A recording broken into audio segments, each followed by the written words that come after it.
do's and don'ts of the holiday work party. Any chance of a dance with the boss? Yeah, sure. Holiday party or not, dancing with the office secretary while your spouse looks on is probably a really bad idea. That one is a no-brainer, but other ones are a little less obvious, like when should you not bring a date? Jen Kirsch is the dating expert behind the hit blog Blonde Bronzed 20-something, and she joins us here this morning to help you successfully navigate the office party. So what's rule number one?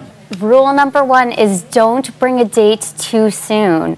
I think that a big problem is, this is a good opportunity to debut your new partner, but if you haven't had a conversation of where you stand yet, I don't think you want to put them in that situation. Mm-hmm. We were just chatting a bit earlier about the idea that someone comes up and they ask, is this your girlfriend or is this your boyfriend? And if you haven't really determined the nature of your relationship... You don't know what your answer is. Yeah, and you're looking at them, they're looking at you, and it gets kind of awkward as you're trying to explain the nature of your relationship if you haven't had the conversation. So too early is not necessarily based on a calendar. It's different for everybody. Absolutely. I mean, it could be as simple as a weekend or a few months, and it's based on when you've had the where do we stand conversation, that conversation that many of us dread to have. Okay, so what's the biggest mistake, biggest no-no that you've heard of being committed?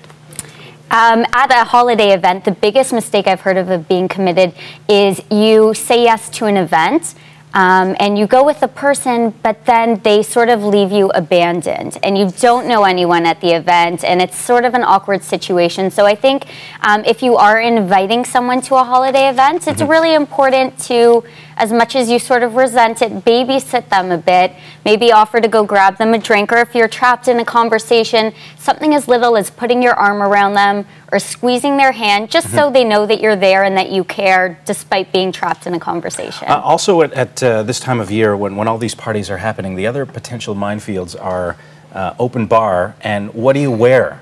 Okay, so in regards to open bar, I like to say it should be a 2-drink maximum. You don't want to go over that. If you want to have more after you've left the event and you get home safely, open up a bottle of wine with the date, that's fine, but you don't want to get out of hand. In regards of what to wear, I think it's also really important to let your partner know who's coming, what the dress code is, and let them know in advance, because we all want to look our best at something like that, and you don't want to come overdressed or underdressed to an event. But you also have some tips. Let's say somebody shows up at an event, they realize that the dress code is a little bit different from what they imagine. There are ways to adjust for that. Yeah, absolutely. I think the little black dress is perfect for any girl, and something as simple as throwing in a necklace like this into your purse as an accessory to add on to an outfit to dress it up. Or if your hair is up, sort of taking it down or something like that. And for a guy, something like dress pants and a button-up and dress shoes is the perfect way to go. Have a tie in your pocket just in case? Just in case, yeah. Throw that in. What if you're the person who's been invited to somebody's party? If you've been invited to someone's party, just be conscious of the fact that they are including you. They do want you there. They're not trying to hide you or anything. And just be open-minded to making conversations with other people. I think that we expect all the attention to be on us most of the time because we are alone with the person, but this is their environment. So trying to adapt to that situation and making it easy for you and the person you're with. Have you heard of disasters where something happens at a holiday party and then that's it? The couple just doesn't stay together because of what happened? Yeah, absolutely. I think it goes back to having that conversation of where you stand. If someone asks, oh, are you guys boyfriend and girlfriend? And you say yes, and then after the party you just tell the person, oh, I was saying that so I don't need to explain what our situation is.